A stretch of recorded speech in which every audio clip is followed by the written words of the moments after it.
Hello, gang, and welcome to another episode of Displaying-Model-Behaviour, the Earth's mightiest video podcast. There's a whole bunch of nerdy news out there that you need to know about, so let's talk about it. So following on from yesterday, of course, we're going to talk about the Marvel Legends Maximum Deadpool, only briefly though, because I did do an entire video about him. $50, and it's pretty much the ultimate version of Deadpool that Marvel Legends could put out with the sort of tools and, qualities that they have. You're not going to get things like soft goods, for example, or crazy translucent blast effects or LEDs, anything like that. So for the basic tools that Marvel Legends have to offer, I dare say this is probably the best Deadpool they could do. Having said that, though, man, like, would an egg cup waist have killed you? Apparently so. But if you like him and you want him, he's going to be $50, just like Maximum Spider-Man. Personally, I don't want to get into that debate about are these things overpriced. I just say vote with your wallet. Me personally, I've got my Mezco Deadpool. I love that guy. Don't need to upgrade him, mainly because the stuff hasn't started cracking on him yet. I'm not saying Mezco are infallible. Give it time. When that pleather starts to go, boy, that's going to be a heartbreaker. But yeah, if you think he's worth the $50, then go for it. You can put your pre-orders down very, very soon. I'll have that written down below. And if you don't, then that's okay too, because ultimately the market's going to decide. Also, Hasbro are going to have a kind of pulse presentation at Canada Expo tomorrow. So I'll be doing a live stream for that. That's going to be for Star Wars The Black Series and Marvel Legends. So I dare say that this time tomorrow, we're going to be getting ready for some more reveals. Let's see what they got. So, of course, I just said that this Maximum Deadpool is probably the best Deadpool we've ever had from Marvel Legends. But that then begs the question, well, what other Deadpool figures are out there? And then I thought about this channel's sponsor, Legendsverse, which is your one-stop shop for all your action figure, historical, and cataloging and correlating needs. So basically, if an action figure has ever been made, chances are you're going to find it on Legendsverse, and you can build your own collection on there as well, and it'll tell you how much it's worth, what you've spent on it, which is a scary thing to consider, and it's just a great way of enhancing your collection via an awesome website. You can peruse the entire site for free, looking through decades of action figure history. Doesn't cost you a penny. If you want to start building your collection, you can do that for free as well. If you want a full-on bells and whistles membership, you can do a one-time payment, and guess what? By clicking the link in the description below, you get a discount because you're one of the Model Behavior good brothers. So yeah, go check out Legendsverse and see how far back these Deadpool figures go, because whether it's Marvel Legends, Mafex, Mezco, SH Figure Arts, Select, and probably a whole bunch of other ones, the Merc with the Mouth has been made many times by many companies, and you can see them all on Legendsverse. Higher Toys have shown off a nice little promo video for their Godzilla X Kong glove version figure. Boy, that was a mouthful to say. Let me just read it off the screen next time. Higher exquisite basic Godzilla X Kong, the New Empire Kong Beast glove version. There you go. Look, I was trying to be clever by not reading stuff. Don't try and be clever, Dave. Just read the cue card that's in front of you. And now for something completely different, but also not entirely. It's Wolverine. It's not Wolverine, but it's something that looks a lot like Wolverine with this head sculpt. Mety Toys. They're famous or infamous for doing their orcs and mythical creatures and monsters and big baddies. This looks like one of the biggest baddies that they've done. And I mean, also just in like the way the cool kids say it, this is a baddie right here. She's a baddie. She's going out in the town and she's dressed up for it. This looks gorgeous. Mety Toys keep on raising the bar. I've got one of their OG orcs who is in himself, like, really cool. But now they just keep on adding just more and more stuff. The amount of textures, that's what does it for me with action figures now. Okay, it's not enough to just be just squeezed out of a plastic mold. It's got to have different stuff going on. And this rates highly on the stuff scale. Now, this is 1/10 scale. So this is big. It's kind of like McFarlane scale, kind of like 7-inch, but it's going to be slightly bigger probably because he is a monster. So with that in mind, don't get too excited with the Wolverine head sculpt, because like this isn't a samurai monster Wolverine that's going to fit in with your Marvel Legends. He's going to be too big. But if you want just a standalone character who harkens to the old Knucklehead, well, that's what you're going to have. Or if you don't want to go that route, well, what the heck? You can see the other actual Oni demon-style faces this has. This just looks so cool. So we don't have any release dates or prices yet. Probably going to be up for pre-order on 5K Toys eventually. If it comes out while I'm doing the edit, you'll see it down below me. But right now, we just have a whole bunch of gorgeous looking pictures to gorp at. And yeah, gentlemen, commence gorping. Gosh dang it. I really, really love Cyberpunk. It was such a long time in coming that I finally watched the Netflix show. And then when I did, I was like, why has no one told me to watch this? Then everyone said, no, we have all been telling you to watch it since it came out. Welcome to the party, pal. Well, now I appreciate it. And we've got 3-0 doing this David figure. It's going to be a big boy, 11 inches tall. So about 1/6 scale, give or take, $159. Let's just call it 160, shall we? 3-0 don't miss. They really don't. And it's a little bit easier when you're doing anime-style characters as well, because you're not trying to capture a human likeness. You're just recreating the admittedly gorgeous animation that was on screen. I like it. I like it a lot. Dang, I got to get back to trying to actually play Cyberpunk on the PS5. Don't know when I'll ever find the time to do that, but I really want to dive into that world. In the meantime, though, you can immortalize it with this action figure. And now from McFarlane Toys, we have the Joker and Harley Quinn 2-pack, which is going up for pre-order for only $49.99. Oh, bats! You would be a fool to miss it. Joker. He should have said you'd be a real joker to miss it.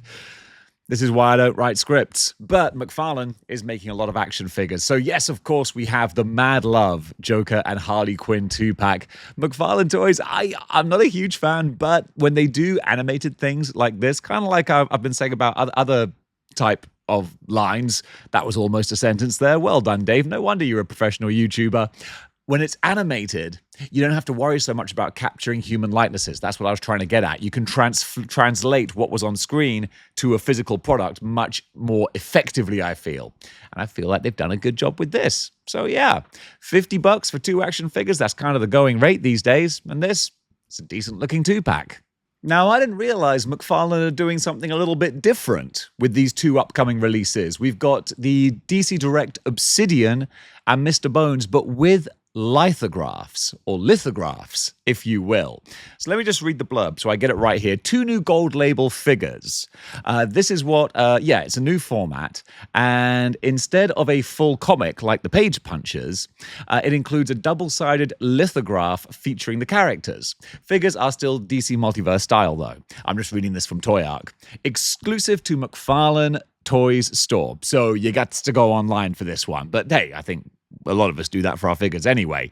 So $27.99, a little bit steeper than your average Joe's. But I mean, is the lithograph going to add that much value? I mean, it could do. It's all in the eye of the beholder, isn't it? I think I'd probably prefer the lithograph over a comic, because you can get comics anywhere, anytime. But a lithograph is something that's a bit more specific to this actual product. So I kind of like that. And also the Mr. Bones figure, genuinely straight up, I actually think looks pretty cool with the cloth cape and the skull mask.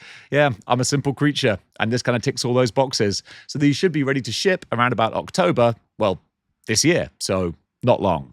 This is something I've not seen before. I need to watch Fist of the North Star, because that's one of those not Hollywood, obviously, but one of those cinematic staples that's kind of missing from my collection of viewing. So we've got Fist of the North Star Juza figure by Mety Toys. So I don't know this dude, but he looks kind of weird and funky, so let's at least talk about him, shall we?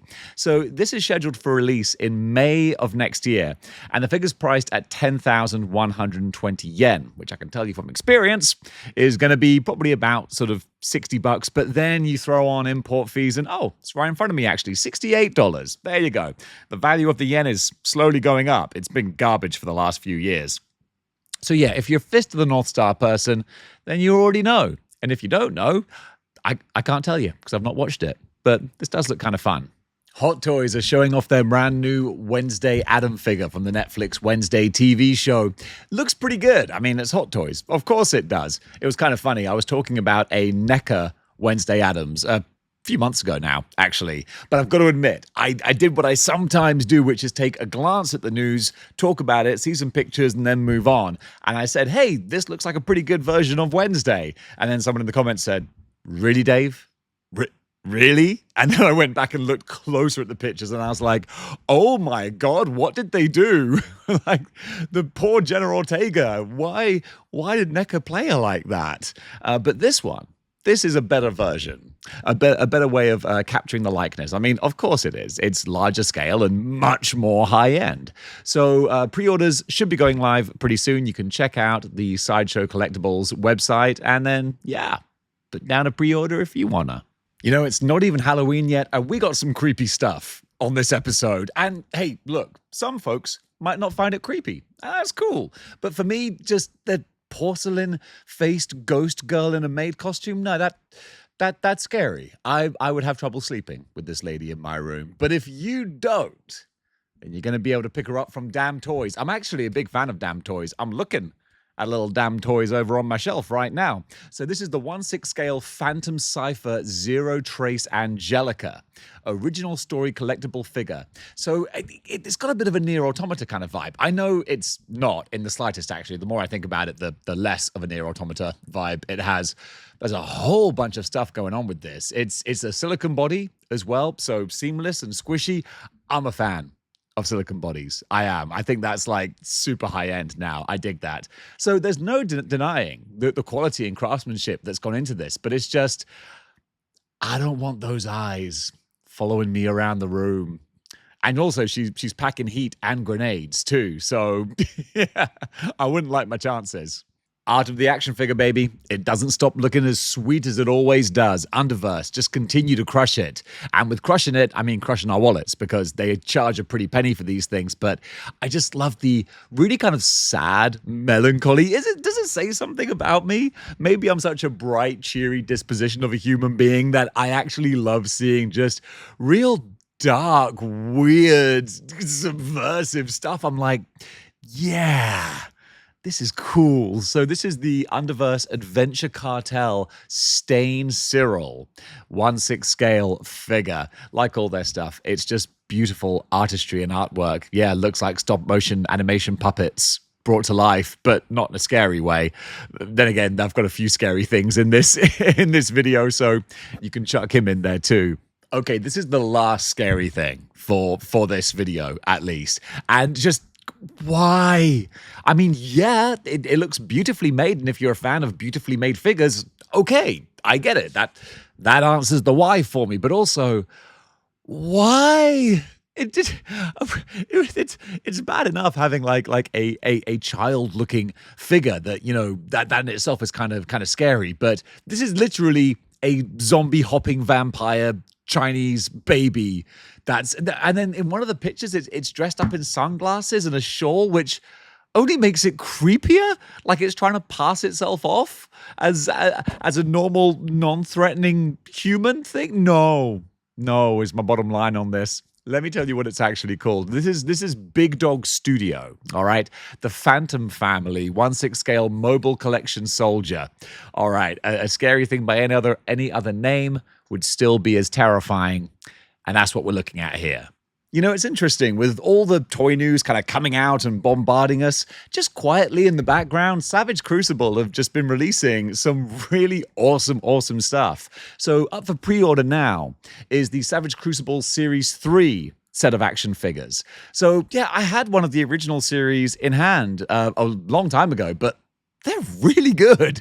So this is actually exciting to see. I think more folks need to be talking about Savage Crucible, because I feel like people are sleeping on them. So let me just get the names of these guys here. We've got League Striker Paranoid, Abyss Dreadnought Paranoid, Fathom Scout Paranoid, a lot of Paranoids, Harbinger of the Abyss, and there's also more available as well over at Big Bad Toy Store. You can check them out for yourself. But yeah, that's Smooth Dave's Luck of the Week. Don't sleep on Harbinger Studios, or Harbinger Studios. I can't even pronounce it. What's a Harbinger, Dave? Just creating words here at Model Behavior. But yeah, go check out what they're doing. This is a cool, funky little thing I wanted to share with you, which doesn't really fall under normal toy news. This is what I do believe people refer to as garage kits or garage kits. Ooh, garage. Look at Mr. Fancy over here. But yeah, they're normally coming out of Asia, Japan, China, these garage kits that people make themselves and put together and can produce for small audiences. I just wanted to share it because friend of the show, Eric Fullen, posted this in the news lineup on the Model Behavior Facebook group. And even though it's not a legit mainstream figure, it's still kind of cool to share. Cammy looking badass, not so hot on the knee joints, but I imagine those could be painted over. Again, it's a garage kit that someone's put together themselves. But with that in mind, I do think it looks pretty wicked. McFarlane also showing off some really lovely statues. I'm a sucker for these Marvel statues. I really, really am. Especially, it's funny, we've got this Adam Kubert Wolverine one, which looks cool because I do love the recreation of the comic book artwork, but I feel like his bone claws in three-dimensional form look a little bit weird. It looks like he's dispensing salad cream from them. That's what these bone claws look like to me. It's like, you want some cream with that salad, bub? There you go. I don't know. I can't unsee that. Also, we're getting Deadpool and Colossus as well. And Colossus just completing well, not completing, but adding to the X-Men 1 lineup. That's great. But some clever person pointed out he doesn't seem to have the same kind of shading on him that the other figures do. So that kind of sticks out a little bit. Maybe they didn't like putting that on the chrome. I don't know. But hey, if you're building the collection, then you're going to want to pick him up too. Time for some comic news now. And it is, of course, the weekly comic book top 10, which I'm really starting to love doing this because it just gives me a wonderful little time capsule of the comic book industry at any one time. So this is put together by the actual sales and order records of comic book stores. So this is like the official bestsellers list from Bleeding Cool News. So at the number 10 spot, we have Spider-Man and Wolverine number 4. Then in number 9, it's Giant Size X-Men 2. In the number 8 spot, it's Superman the Kryptonite Spectrum. Then at number 7, it's X-Men issue number 20. Number 6 is Magic issue number 8. This is a pretty Marvel-heavy lineup here. Number 5 is Ultimates 15.